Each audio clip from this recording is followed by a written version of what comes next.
All right, man. Swazy, tell us your name, man. What's your real name? Who is the man behind Swazy? Well, Daniel, my name is Kevin Smith. Kevin Smith is my my original name. Your birth name? Yes. So, what inspired the name Swazy? Swazy is actually like a spinoff of Wavy. You know, like this is literally where it came from. People bring up Patrick Swayze, and I literally, when I named myself that, like that's when I started hearing Patrick Swayze. I never knew Patrick Swayze before. Like I named myself Swayze. It's crazy. It's Swayze. Interesting.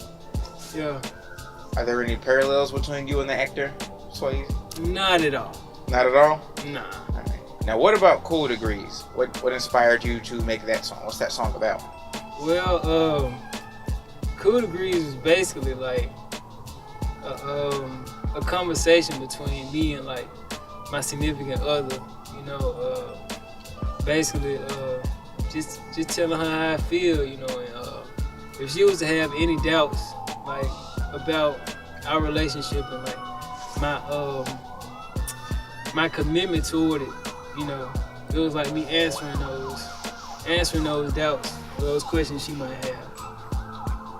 Oh, so the song is like a conversation between you and someone. Basically, yeah, Okay. yeah. Okay. Now, what about the title? What inspired you to name it Cool Degrees? I get the vibe that it's sort of a transition from sort of fall to summer and getting colder. Right. Shit, yeah, shit, the vibe of the beat too, like, the vibe of the beat was so laid back and cool, like, that was the first thing that popped in mind. Yeah, actually, that was, I usually just name my songs, you know, just to save them as some shit. Yeah. And, I just end up keeping that joint. Like, Keeping that name because it sort of fit the vibe. yeah. Okay. Interesting. And what about the sort of 90s feel or theme you get from the song? You know, the sort of, you see the N64, the VHS tape, a lot of sort of 90s-esque references. The little Dragon Ball Z action figure. There's a lot of 90s references. Would you call yourself a sort of fan of the 90s, or? I am a fan of the 90s. Like, I'm actually still highly influenced out the 90s. You mean by the 90s culture and the movements? Yes, like everything was so, everything meant more. It was more substance in the 90s. Like, I agree. yeah, like, I agree totally. I mean, I even got, you know, I don't know when members only hit the market, but I got on the fucking members only. Like, Yeah. jumper jacket. Like, I The remember. members only got the Adidas. Yeah, it might have been. No, the Adidas was 80s. popping in the 90s. Oh yeah. Definitely. Yeah, man, I love the 90s, man. When were you born, actually? I'm guessing you're a 90s baby? Yeah, man, 92. 92? Ooh, early 90s. You got to sort of Yeah. experience it. I'm 94. I don't really have too many memories of the 90s. Oh, word. Not too many. It's I okay. always kind of wish I was born a little bit earlier. Just a little bit earlier so I could have experienced it more. It's cool, man. If you could sum up what you do musically in a few words, what would you say, like, your style or who you are as a musician? Because would you say the vibes in Cool Degrees sort of define you as a musician, or is that just that song? Like, in all your music, are we going to see these 90s vibes? Well, you might definitely see 90s influence because, you know, growing up in Memphis and Fraser particularly, like, you know, I was around like a lot of good music, you know what I'm saying? 90s from there, of course, 3-6, you know. Yeah. Project Patton, like. A lot of stuff that's influencing music now. Right. You grew up around. You grew up in that era, seen it happen. You know what I'm saying? That's most Seen it different. happen. But nah, that's just one of many, like, you know, genres. Like, I feel like I cross, you know, platform. Like, you know, I jump from genre to genre. Like, I go rock. You know, as far as rock, you know what I'm saying? Yeah. But most definitely, like, nah, that's not all of All Swazy. Just that 90s vibe, like, that was just the mood I was in that day. Okay. Actually, you know. You said something about rock. So, would you say that you don't want to be sort of put in that rap box? Because you know a lot of rappers, once they come out as a rapper, they get put in that box as a musician. Which is okay. Which, yeah, it's okay. I mean, it is the most popular form of music right now. Yeah.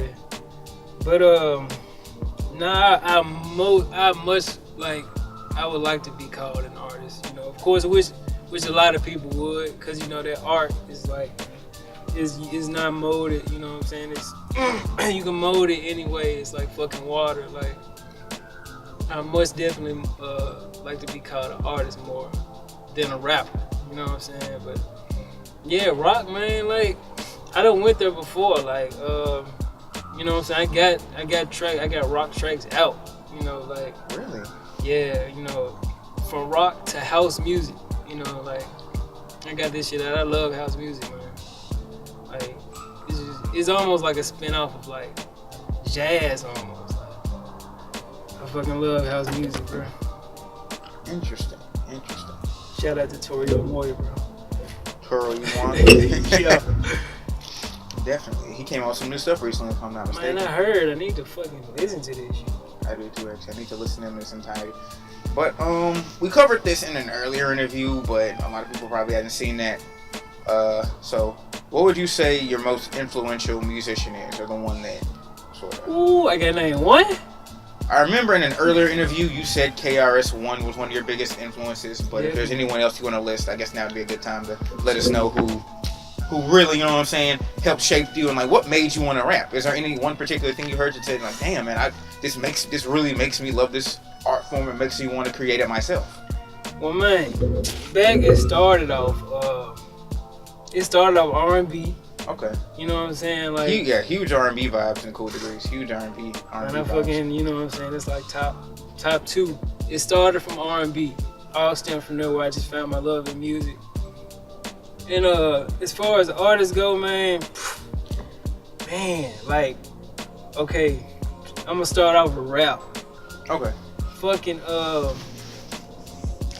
Tribe Called Quest showed me just how really like fucking like far you can take. You know what I'm Lyricism saying? and that kind of stuff? Huh? What You was mean that? like Tribe Called Quest showed you like lyricism and all You're that? right. And you know, showed me a lot of abstract ideas, like, you know what I'm saying? Just showed me how far you can take the shit. You know, and of course that was the way they dress, you know, from the way they dress to the way they rap. Yeah. And man, how they look, that whole vibe, you know what I'm saying, was just shit. That was one of like, you know what I'm saying, my mentors of rap. And shit, man, like hardcore rap, man, I started really venturing out into lyricism. You want to mention lyricism, man, Kendrick Lamar, and really the whole TDE camp. Yeah. Like, I mean, they're pretty much the kings of lyricism. Like, oh my goodness. Can't nobody really stand up to them when it shout out comes to to Ab lyricism. Soul. Oh my goodness. Yeah. Solo. That man right there got like bars on top of bars. But fuck, man, like, so yeah, the TDE camp. And man, I wanna give you a fucking R&B like name. You know what I'm saying? Somebody I was just really like fucking bumping, but it was like shit. Man, Brian McKnight, fucking Yeah. man, fucking Jaheim, shit. Of course, Drew Hill. Man, it's just, man, it's so many, bro. Luther Vandross, man, it's so many. Like, I just love them. For Jill Scott, like, I can go on, like, literally. I can go on and on. On a fucking 2-hour interview, nigga. I don't want to say. We're not trying to, we'll do that later. We're not trying to kind of Right. cold out here. The Right. degrees are kind of cool. We're not trying to get too in depth now. Cool, Not trying to get real too cool in depth. degrees, you know, no pun intended. Or really all puns intended. Yeah, really. Are there any other songs you'd like to tell people to look out for Oh, that man. you've made? Any other? I'm definitely songs you gonna recommend? drop a sequel to my project Cool Degrees was that was Midnight Melodies on me dropping Morning Melodies, you know what I'm saying? Okay. As soon as I get my features together, and that's gonna be like probably the last addition to the melody EPs, you know, other than remixes, but that's gonna be probably you know, early winter. It's basically fucking winter now. You know what I'm saying? If you don't see this damn smoke coming out, you know, it's fucking cold. But like, yeah, man, there's definitely gonna be the next mixtape that I'm working on, really EP. You know, it's gonna be about 4 or 5 songs on there. Get some singers on there. I got some people in mind. I'm saying? Like, from the scene. So yeah, man, I'm excited for this shit. Cool. Yeah, you and them folks out here making moves, man. Oh yeah, man. Shout out to them folks, man. Shout out to Holy. Man, look, a major inspiration, man, came from my team. You know what I'm saying? Like, I get most of my inspiration from some dude in Holy, and as well as Messiah, man. Like, all our creative minds, like, help me out in my creative process and making all my music. Holy really put it in me, you know what I'm saying, to showing me that I can really, you know what I'm saying, lay down some solid shit, you know what I'm saying, like, you know, that's where the studio was really based at, you know what I'm saying. Like, yeah. But yeah, man, shout out to them folks, man. Shout out to them folks. You know what I'm saying? Like, legit. Like, all respect to them, man. Alright, cool, man. Cool. Well, thanks for the interview. It was good to pick your brain a little bit and hear from you, hear what you had to say about Cool Degrees, and hear a little bit about what's to come. You know, it's just the beginning, man. Just the beginning. All right, man. Appreciate it. No problem, man. Appreciate you, bro. All right.